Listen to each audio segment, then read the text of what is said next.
우리가 함께 오늘 요한복음 4장 21절에서 24절의 말씀을 나눴는데 여러분들이 잘 알고 계시는 그런 말씀일 겁니다. 오늘 이 말씀을 통해서 나는 예배자입니다. 그런 제목으로 함께 말씀을 나누고자 합니다. 여러분도 오늘 함께 우리가 이 자리에 있는 이유가 무엇입니까? 이 자리에 우리가 주인이니까 여기에 있습니다.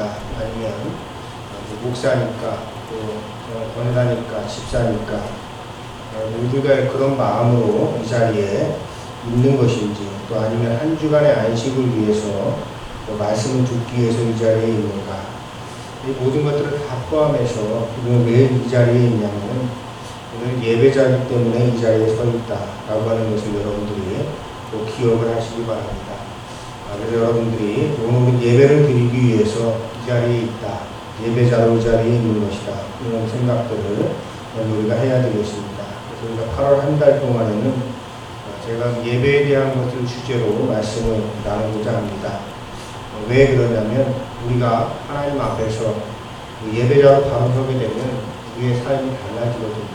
그래서 예배를 통해서 우리의 삶이 어떻게 달라질 것이고 달라지는가에 관한 이야기들을 함께 나누고자 하는 겁니다. 첫 번째로 예배자는 나의 존재의 정체성이라고 하는 것을 먼저 말씀을 나누고자 합니다. 오늘 우리가 읽은 말씀을 통해서 예수님께서는 사마리아 여인과의 대화를 통해서 예배의 본질에 대해서 말씀을 하고 있거든요. 예수님께서 뭐라고 말씀하십니까? 하나님은 영이시니 영과 진리로 예배해야 한다. 이것이 이제 그 간단한 문장 같지만은 예배의 본질에 관한 말씀이 되겠습니다. 왜 예배를 드려야 되나? 하나님께서는 영이시고 하나님께서는 예배받기를 원하시기 때문에 그렇다라고 하는 말씀을 주십니다. 예수님께서는 예배의 본질이 바로 하나님께서는 영이시니 영과 진리로 예배해야 된다 하는 말씀을 주시면서 중요한 말씀을 덧붙이셨습니다. 왜냐하면 하나님께서는 그렇게 예배하는 자를 찾고 계신다, 이렇게 말씀을 하고 있습니다. 우리가 기억해야 할 것은 하나님께서는 예배를 받으시는 분이시고 그리고 예배를 하는 사람을 찾으시는데 하나님이 찾으시는 사람은 우리들이 잘 생각을 해봐야 되는 겁니다. 여러 사람들 다 찾는 것 같습니다만은 하나님께서는 돈 많은 사람, 똑똑한 사람, 능력 있는 사람을 찾는 것이 아니고 예배하는 사람을 찾으신다. 이걸 우리가 기억을 해야 되겠습니다. 여러분들은 누구십니까? 우리가 교회 안에서 여러분들은 저 목사고 어떤 분은 장로시기도 하고 권사시기도 하고 또 집사님이시기도 하겠죠. 그런데 우리 하나님께서는 어떤 그 직분을 가지고 목사니까 내가 너를 찾아야 되겠다, 장로니까 또는 권사니까 또 집사니까 이렇게 우리를 찾는 것보다는 먼저 하나님께서는 예배하는 자를 찾으신다고 하는 것을 꼭 기억하시길 바랍니다. 그러면 여러분 예배자가 도대체 누굽니까? 예배자는 누구보다도 먼저 하나님 앞에 서는 사람이고 하나님을 향해서 마음을 여는 사람은 우리가 예배자라고 할 수가 있어요. 그래서 우리가 하나님 앞에 먼저 서고자 하고 하나님 앞에 우리가 마음을 열고 살아가고자 할 때에 하나님께서는 우리를 가장 먼저 찾아주신다고 하는 것을 꼭 여러분들이 기억을 해주시기 바랍니다. 오늘 우리가 읽은 본문 말씀을 좀 배경을 설명을 좀 해야 되겠습니다.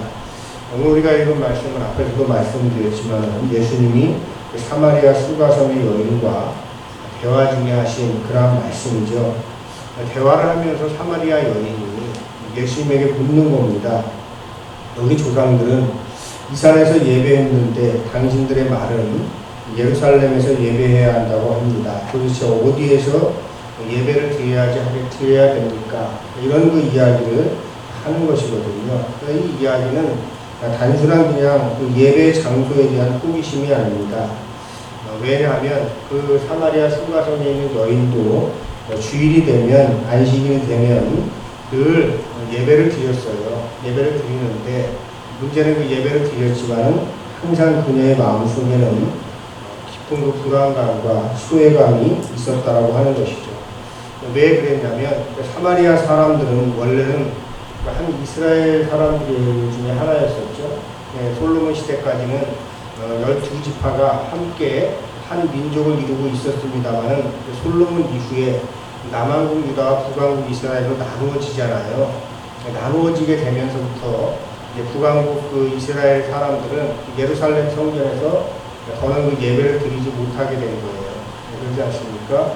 이제 예배를 드리지 못하게 되었지만은 그래도 이제 북왕국 이스라엘하고 남한국 유다가 원래 한 민족이었으니까 분단이 되고 나서부터 완전히 금하지는 않았겠죠. 좀 느슨한 관계에 있었던 거죠. 그래서 이제 그 북왕국 이스라엘 사람들도 절기가 되면 명절이 되면 예루살렘 성전으로 올라가서 예배를 드릴 수가 있었어요. 한동안은 그렇게 이제 예배를 드린 거죠. 우리나라도 처음에 이제 광복이 되고 분단됐을 때는 저 북한에 있는 사람들도 우리 남한 쪽으로 이렇게 넘어오는데 뭐 그렇게 어렵지 않았죠. 좀 느슨했던 그 시기가 있었습니다. 그러니까 분단이 완전히 고착화되기 전에는 좀 왔다 갔다 하는 그 왕래가 매우 자유스러웠던 그러한 시절이 있었던 것처럼 북왕국 이스라엘하고 남한국 유다도 그런 시절이 있었던 거예요. 자, 그런데 이제 언제부터 이것이 완전히 단절됐냐면은 북왕국 이스라엘이 기원전 722년에 아수르라고 하는 나라에 의해서 멸망을 당했습니다. 근데 이제 아수르라고 하는 나라에 의해서 멸망을 당했는데 아수르라고 하는 나라는 혼인 정책을 통해서 그 식민지를 다스렸어요. 그래서 자기네들이 점령하는 나라마다 그 자기 그 아수르 민족의 그 사람들하고 강제 혼인을 하게 해서 그 사람들을 지배하는 그런 형태를 띄었거든요. 그래서 멸망을 당한 다음에 북왕국 이스라엘 사람들은 아수르 사람들과 피가 섞였고 그리고 그로 인해서 그 유다 사람들이 이제 그들을 이방인보다 더 더러운 개 취급을 하기 시작하면서 예루살렘 성전에 들어오지 말라고 하는 금지령을 내리게 되는 것이죠. 그러다 보니까 어떻게 되겠습니까? 그 사람들은 따로 이제 예배를 드릴 수밖에 없어서 어디에다가 그리심산에다가 자신들의 예배 처소를 마련하고 거기에서 예배를 드리기 시작했던 거예요. 그렇게 이제 오랫동안 기원전 722년이니까 여러분들 지금 예수님이 지금 활동하시는 때는 언제예요? 지금 이제 우리가 예수님이 태어나신 기점으로 해가 0이고, 그다음 예수님이 활동하실 때 30살부터 우리가 공생애를 시작했다라고 그렇게 기억을 하고 있으니까 우리가 결국은 722년부터 기원전 722년부터 이렇게 계속 그 일이 시작됐으니까 거의 한 750년 정도를 예루살렘 성전에서 예배하지 못하고 그리심산에서 예배를 드리게 된 것이죠. 그런데 그렇게 예배를 드리면서 이 사람들이 늘 그 사람들이 이제 고민이 되는 거예요. 뭐냐면 예배는 예루살렘 성전에서 드려야지 하나님께서 받으신다고 했는데 우리는 예루살렘이 성전이 아니고 그리심산에서 예배를 드리는데 물론 우리가 정성을 다해서 예배를 드리지만은 과연 그 예배도 하나님께서 받으실 것인가 이런 고민들이 있었던 거예요. 그래서 예배를 드리긴 드리지만은 확신도 없고 불안하고 소외됐던 것이죠. 그래서 그들은 늘 그리심산에서 예배를 드리지만은 예배를 제대로 드리고 있는 것인지 하나님이 받으실 것인지 늘 어떻게 보면은 그 마음속에 불안한 마음을 안고 살아가야 됐던 거죠. 그래서 예수님께 그 여인이 물어본 것이 바로 그 내용입니다. 그래서 나는 예배를 하고 있기는 있는데 정말 내가 예배를 드리고 있는 겁니까? 하나님께서 그 예배를 진짜 받아주실까요? 내가 드리는 예배도 하나님께 닿을 수 있는 겁니까? 이런 질문을 예수님께 한 겁니다. 그런데 예수님께서는 그녀의 그 질문에 대해서 놀라운 선언을 하고 있죠. 뭐라고 말씀하시는 거냐면 야라고 하진 않았겠죠. 그 여인에게 우리가 성경에는 뭐 예수님께 스승이고 그러니까 이제 뭐 그러지만 다 존댓말로 했겠죠. 그러니까 여인이요 이렇게 이야기하는 겁니다. 장소가 중요하지 않습니다. 예루살렘이냐 그리심산이냐 이게 중요한 것이 아니고 정말 중요한 것은 뭐냐면은 영과 진리로 예배를 드리느냐 아니냐 이것이 중요한 것입니다. 이렇게 그 말씀을 하셨어요. 그래서 하나님께서는 영과 진리로 예배를 드리는 예배를 받으시는 분이지 예루살렘 성전에서 예배를 드리냐 그리심산에서 예배를 드리냐 이것으로 하나님께서 받으시는 분이 아니시라고 하는 것을 말씀을 하신 것이죠. 그래서 예루살렘 성전에서 예배를 드려도 신령과 진정으로 예배하지 않으면 하나님께서는 그 예배를 받지 않으실 것이고 그리심산에서 예배를 드려도 신령과 진정으로 예배하면 하나님께서는 그 예배를 받으십니다. 자, 그렇게 해서 그 여인이 불안해하는 문제를 해결해 주신 거죠. 자, 이 말씀을 오늘날의 말로 바꾸면 어떻게 되겠습니까? 자, 오늘날의 말로 바꾸면 이런 이야기가 되겠죠. 작은 교회에서 예배를 드리든지 큰 교회에서 예배를 드리든지 그게 중요한 것이 아니고 어느 곳에서 예배를 드리든지 영과 진리로 예배를 드릴 때 하나님께서는 그 예배를 받아주신다. 이 말씀을 지금 우리는 오늘 본문을 통해서 들을 수가 있는 것입니다. 그래서 우리 한남교회가 몇 명이 모여서 예배를 드리냐, 얼마나 큰 교회냐, 이건 중요한 것이 아니고 우리 한남교회의 예배가 정말 신령과 진정으로 드리는 예배인지 아닌지 이게 중요하다고 하는 것이에요.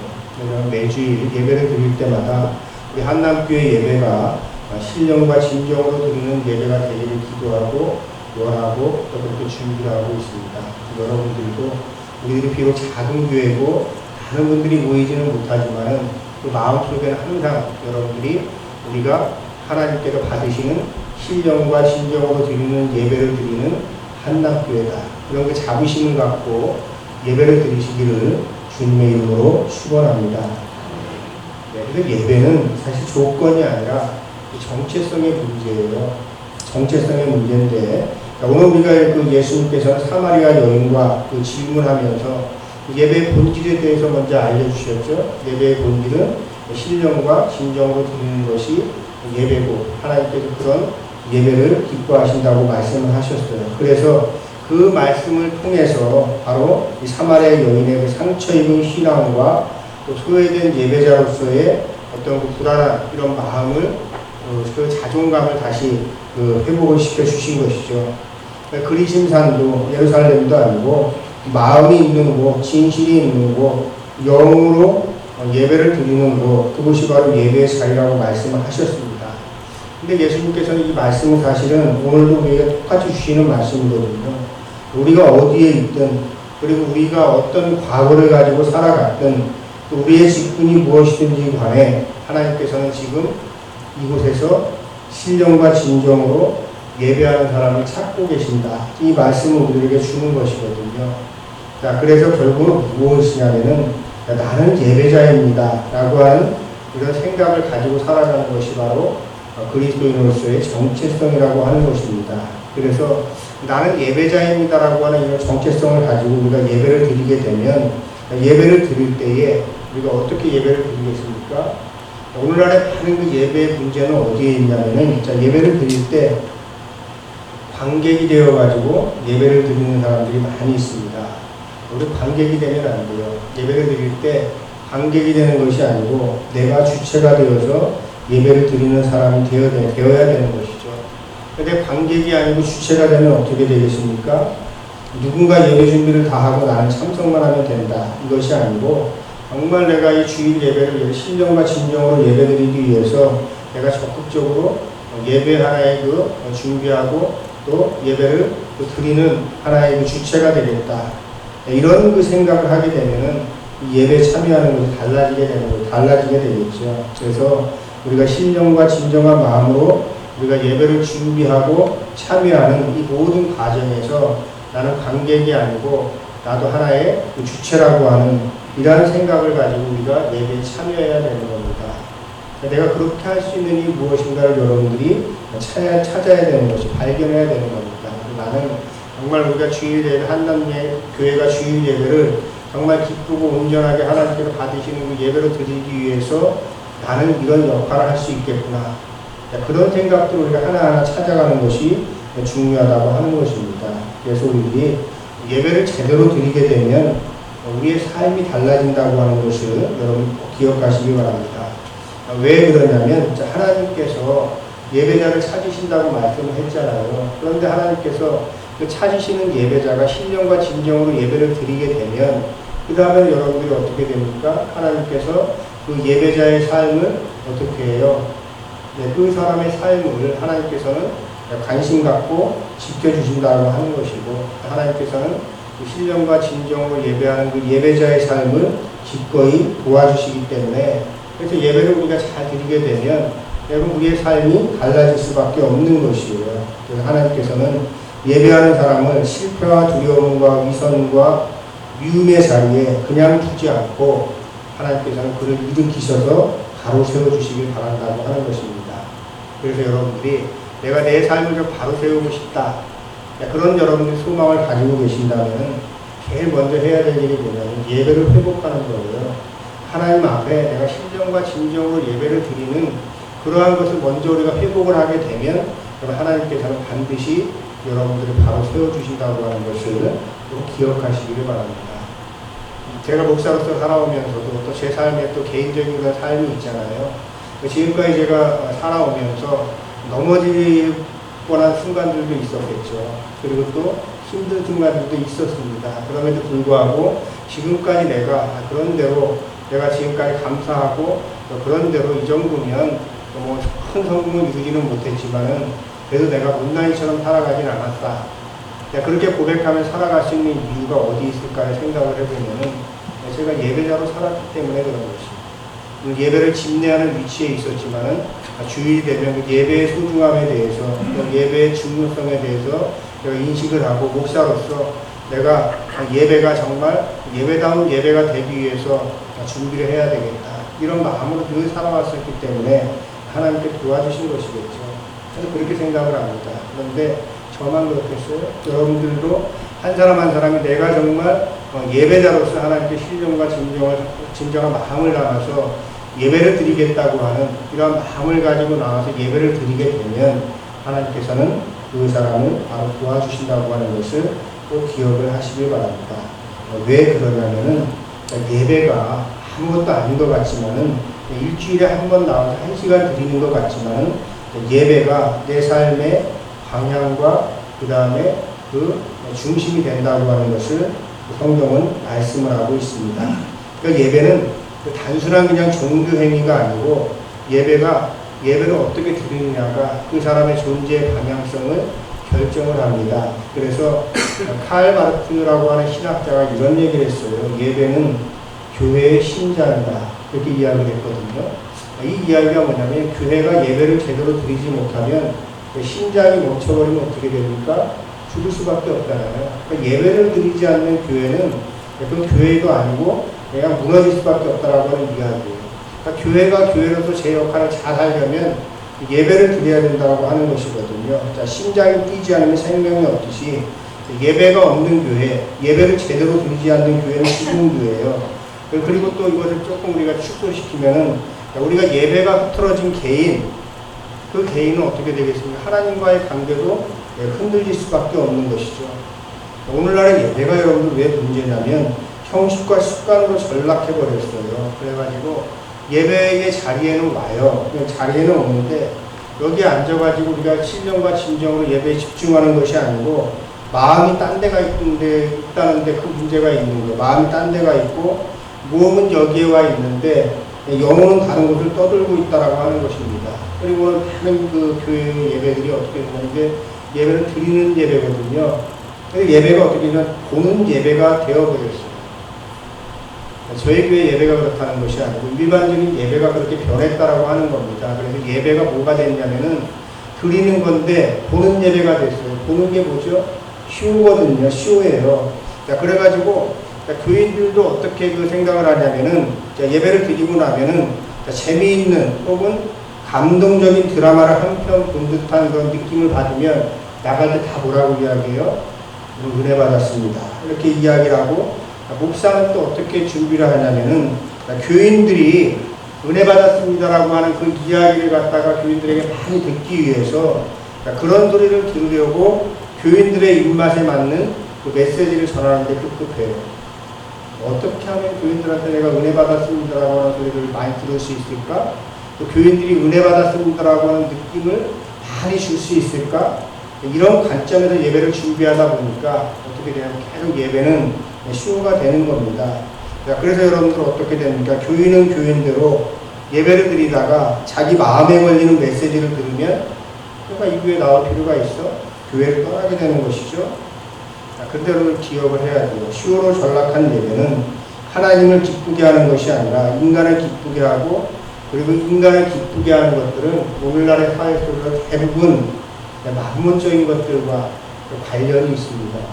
그래서 우리가 예배를 드린다고 하면서도 사실은 우상을 숭배하는 것이에요. 많은 교회가 사실 그렇게 되고 있습니다. 여러분들이 다른 교회는 안 가보셔가지고 가보신 분들도 계실지 모르겠지만은 대부분의 여러분들 대형 교회나 큰 교회, 그리고 요즘에 이제 사회적인 무리를 일으키고 있는 뭐 자기 오른 교회 같은 데 가보면 예배가 어떤지 아세요? 쇼예요, 쇼.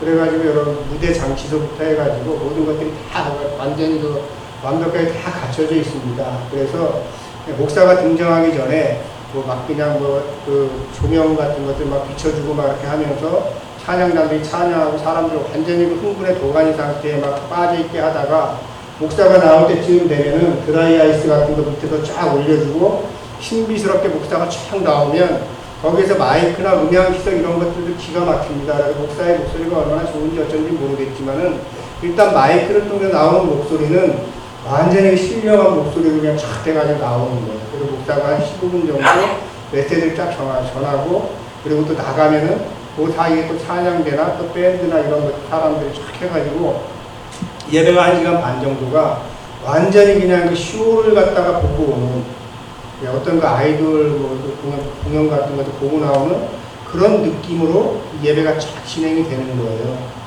그런 예배 여러분들 굉장히 좋겠죠? 네, 저도 그런 예배 드리고 오면은 뭐 흥분되고 좋을 것 같아요. 네, 그런데 어떻습니까? 그 이면에는 바로바로 죽어가는 사람들이 있고 바로바로 죽는 목사가 있어요. 여러분 그게 예배일까요? 저는 그렇게 생각하지 않습니다. 우리 한남교회 예배는 그런 교회들보다 세련되게 우리가 예배를 드리지 못하지만은 저는 예배 인도자로서 한남교회가 오직 하나님께만 예배 드리기를 원한다. 보는 예배가 아니라 드리는 예배가 돼야 된다. 라고 하는 것입니다. 그래서 우리가 예배는 사실 축제거든요. 잔치예요. 기뻐할 수가 있어요. 그죠? 우리가 예배 드리는데 기쁨이 없으면 우리가 예배 드릴 수가 없겠죠. 그런데 아주 가끔 가다가는 어떤 시간이기도 하냐면 자신의 죄를, 허무는 시간이기도 한 거거든요. 그러면 우리가 예배 드릴 때, 우리가 예배는 축제고 잔치지만은, 그래도 기뻐야 하지만은, 때로는, 어쩔 때는 그 예배가 너무나 아프고, 슬프고, 때로는 속상해야 되는 거예요. 돌아갈 때 내가, 예배를 드리고 났는데 왜 이렇게 마음이 아프지? 그런 예배도 있어야 된다라고 하는 것입니다. 그래서 이 예배를 통해서 사실은 우리들이 내가 누군지를 기억하는 그런 시간이 되는 거거든요. 내가 누구라고 했어요? 오늘 우리가 본문 말씀을 비추어가지고 하나님께서는 예배하는 자를 찾으시고 우리는 하나님 앞에서 예배자라는 말씀을 드렸잖아요. 그래서 우리들이 예배는 어떤 것이냐면 내가 누군지를 다시 한번 생각하게 하는 것이 바로 예배인 거거든요. 내가 누구인지를 알려면은 예배 드릴 때 그냥 우리 몸만 여기에 앉아있는 것이 아니라 우리가 집중을 해야 되는 거예요. 우리가 예배 기도문 속에는 어떤 내용들이 들어있고 그 다음에 또 성경 말씀에는 이것이 나에게는 이게 도대체 어떤 메시지가 이 말씀 안에는 들어있는 것인지 그리고 찬양 속에는 또 어떤 내용이 들어있고 그리고 고백의 기도 중에는 어떤 내용들이 들어있는지 이런 것들이 왜 오늘 이 예배 시간에 이런 기도문이 드려지고 이런 성도를 할 목사님을 선택을 했고 왜 이런 말씀을 전하는지 이런 것들을 우리 집중해 생각을 해보면은 하나님께서 오늘 이 예배를 통해서 나에게 주시고자 하는 말씀이 무엇이고 내가 고민하고 있는 문제 속에서 이 말씀은 어떤 의미를 갖는다라고 하는 것을 우리가 발견하게 되는 거거든요. 그러면 이제 예배가 우리의 삶을 변화시키게 되는 것입니다. 우리 한남교회가 올해 70주년을 맞이하게 되죠. 저는 그 70주년을 지금 이제 우리가 준비를 하고 고민도 하고 있는데 우리가 70주년을 맞이하면서 우리가 외적으로 교회를 단장할 수도 있겠죠. 그리고 어떻게 구조를 개편하거나 또 프로그램을 새롭게 할 수도 있을 겁니다. 그런데 저는 그런 생각을 해봐요. 우리가 예배가 회복되지 않으면 아무것도 회복되지 않는다라고 하는 겁니다. 우리가 70년, 100년이 되어도 우리가 예배를 제대로 우리가 드리지 못하고 예배를 회복하지 못하게 된다면은 그러면 우리는 70주년 행사를 우리가 아무리 거창하게 한들 아무런 의미가 없다라고 하는 겁니다. 그래서 저는 목사인 저도 그리고 또 우리 직분을 받은 모든 분들도 우리 교사 찬양대도 이곳에 계신 모든 분들이 먼저 예배자로 서는 것이 중요하다 이 말씀을 드리고 싶습니다. 그래서 저도 그런 생각을 했어요. 목사 이전에 예배자가 되어야 되겠다. 섬기는 자 이전에 하나님 앞에 엎드리는 자가 되어야 되겠다. 이런 그 생각들을 하면서 한 주간을 보냈습니다.